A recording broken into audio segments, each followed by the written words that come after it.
प्यारे बच्चों और मेरे साथियों, हम आपके सम्मुख कुछ शब्दावली बताने जा रहे हैं जो जीव विज्ञान से संबंधित शब्दावली है। और उस शब्दावली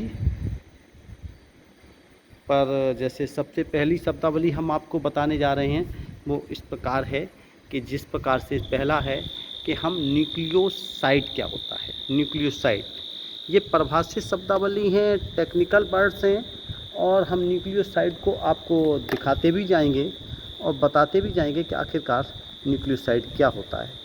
तो ये हमारी परिभाषित शब्दावली बच्चों, नाइट्रोजन क्षारक, जिस प्रकार से हम आपको दिखाते भी जा रहे हैं कि जो नाइट्रोजन क्षारक जो होते हैं 5 होते हैं, उनमें से डीएनए में पाए जाने वाले जो नाइट्रोजन क्षारक होते हैं वो मात्र 4 होते हैं, यूरेसिल को छोड़ करके। जैसे हम आपको बता रहे हैं adenine, guanine, cytosine, thymine, uracil.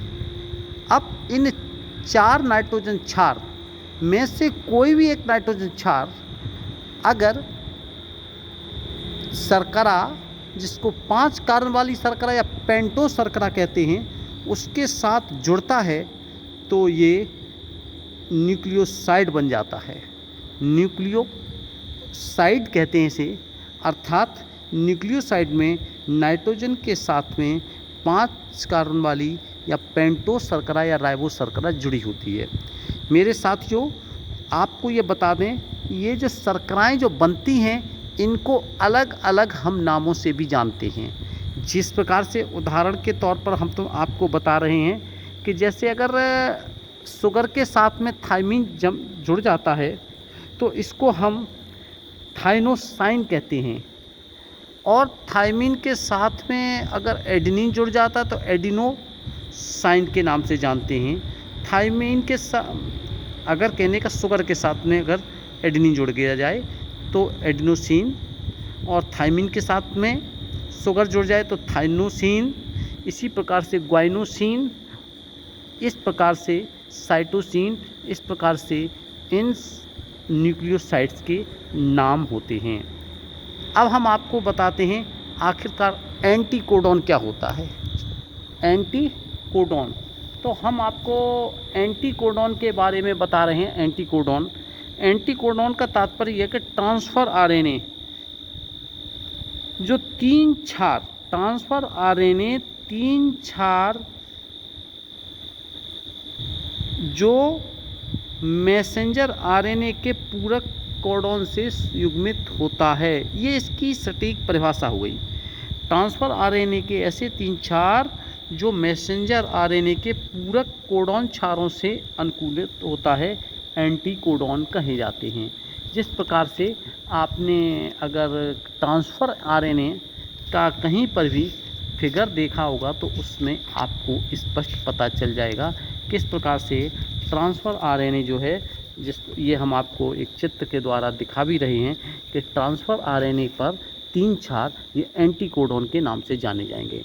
जिस प्रकार से ये आप मेरे साथियों देखें, आप देखिए, जो मैं आपको यहाँ इसके पास से कर रहा हूँ, और ये देखिए 3 क्षार जुड़े हुए हैं GAA, और ये GAA क्षार जो है एमिनो अम्ल को यहाँ जुड़ा होता है। तो ये GAA केवल G के सामने हमेशा साइटोसिन होता है, मैसेंजर आने पर साइटोसिन, यूरेसिल, CUU को ये GAA कोडॉन पढ़ेगा, तो ये इसको एंटीकोडॉन कहते हैं, और वो उसको कोडॉन कहते हैं जो मैसेंजर आरएनए पर होता है, और ट्रांसफ़र आने पर जो क्षारक होता है उसको हम एंटीकोडॉन के नाम से जानते हैं। इस प्रकार से यह हम आपको बता दें एंटीकोडॉन। मेरे बच्चों, अब हम आपको बताते हैं बायो इन्फॉर्मेटिक क्या होता है। बायो इन्फॉर्मेटिक का तात्पर्य ये होता है, क्योंकि बायो इन्फॉर्मेटिक का तात्पर्य ये होता है कि जीनोम अध्ययन में, किसी भी जीनोम के अध्ययन में अगर अध्ययन व अनुप्रयोग में अगर कंप्यूटर तकनीकी का प्रयोग किया जाए तो इसको हम बायो मैट्रिक्स के नाम से जानते हैं।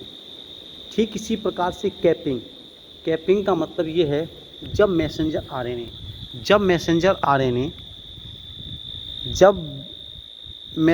आरएनए का प्रोसेसिंग होती है अर्थात परिपक्वन होता है और मैसेंजर आरएनए में एक कैपिंग और टेलिंग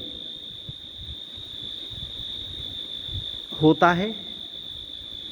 कहने का मतलब जब मैसेंजर आरएनए पर जो डीएनए की से सूचना जेनेटिकल इन्फॉर्मेशन नोट हो जाती है तो उसके हेड पर जो है एक कैपिंग होती है। ये कैपिंग जो होती है एक मिथाइल ग्वाइनोसिन फॉस्फेट की होती है। ये मैसेंजर आरएनए के 5 सिरे पर जुड़ता है मिथाइल ग्वाइनोसिन फॉस्फेट।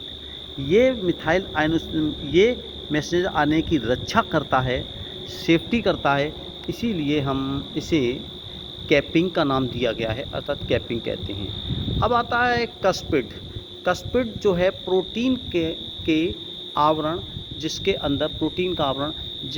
अंदर जो है वायरस का कहना चाहिए डीएनए आरएनए जो भी है अनुवांशिक पदार्थ वो सुरक्षित रहता है, उसे हम कस्पिड के नाम से जानते हैं। ठीक है। अब आता है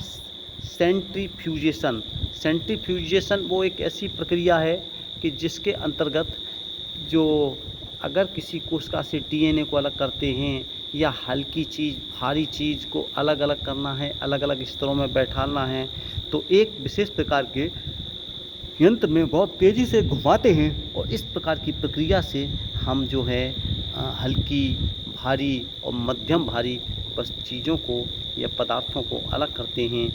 इस प्रक्रिया को हम सेंट्रीफ्यूजेशन के नाम से जानते हैं।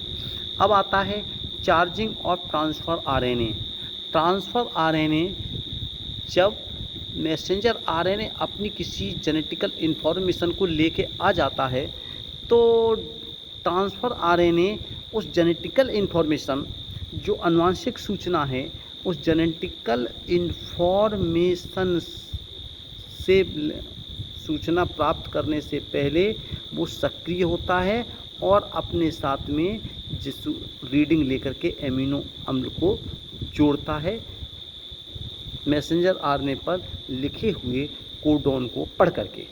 तो इस प्रकार के जब ट्रांसफ़र आरएनए एनर्जी लेकर के अपने को चार्ज कर लेता है और इस प्रकार हम कहते हैं कि चार्जिंग ट्रांसफ़र आरएनए। अब आता है कोडोन। मैसेंजर आरएनए पर 3 क्षारों के क्रम में आनुवंशिक सूचना प्रोटीन को सिंथेसिस करने के लिए एमीन को कहनी चाहिए सिंथेसिस करने के लिए संकेतों के रूप में पाई जाती हैं और इसी को हम कोडोन कहते हैं। अर्थात मैसेंजर आरएनए के 3 क्षारों का जो अनुक्रम का नाम है जो क्या काम करते हैं, जो प्रोटीन की कोडिंग करते हैं। लेकिन समापन कोडोन इसका अपवाद है। समापन कोडोन में जो है आपको बता दें कि ये प्रोटीन का कोडिंग नहीं करता है अर्थात एमिनो एसिड का कोडोन नहीं करता है। जैसे ही क्षारों में इस प्रकार का क्रम आ जाता है तो आनुवंशिक सूचना का अनुलेखन या बंद हो जाता है आनुवंशिक सूचना। अब आगे आता है ये है एक प्रकार का अपवाद है। अब आगे आइए कोडिंग स्टैंड को हम कूट लेखन रज्जुक भी कहते हैं। अनुलेखन में टेम्पलेट का पूरक 5 से 3 की ओर दिशा में वाला होता है और डीएनए रज्जुक जो अनुलेखन में भाग नहीं लेता कोडिंग स्टैंड कहलाता है। कहने का मतलब डीएनए में 2 रज्जुक होते हैं। एक तो आनुवंशिक सूचना को मैसेंजर आरएनए पर लिखता है उसका नाम टेम्पलेट रज्जुक और जो नहीं लिखता है कोडिंग रज्जुक या कोडिंग स्टैंड के नाम से जानते हैं। ये इस प्रकार से मेरे साथियों आपने जो है हमने आपको बताया कि किस। अब आगे आता है इसमें लास्ट ही है डीएनए। इस कंप्लीमेंट डीएनए में प्यूरीन व पिरिमिडीन क्षार 3 प्रकार के होते हैं। पहला प्यूरीन और दूसरा पिरिमिडीन। क्षार के जो हैं ग्रुप 2 होते हैं, एक प्यूरीन और पिरिमिडीन। और जो तो एक प्यूरीन का और एक पिरिमिडीन का क्षार आपस में डीएनए के आमने सामने जुड़ता है, जैसे साइटोसिन के सामने ग्वानिन और एडेनिन के सामने थाइमिन। ये काम जो होता है डीएनए के बनने में होता है, और इसे हम कहते हैं कंप्लीमेंट्री क्षारक। मतलब कहने का है साइटोसिन का कंप्लीमेंट ग्वानिन है और ग्वानिन का कंप्लीमेंट साइटोसिन है। एडेनिन का कंप्लीमेंट थाइमिन है और थाइमिन का कंप्लीमेंट एडेनिन है, क्योंकि ये दोनों ही क्षारक एक दूसरे के जो है पूरक होते हैं, और यही आपस में एक दूसरे को मिला करके एक क्षारक युग्म को बना देते हैं। जय हिंद, जय भारत। यह है बच्चों, ये जो हमने आपको जो शब्दावली बताई है, ये शब्दावली आपके लिए बहुत महत्वपूर्ण है।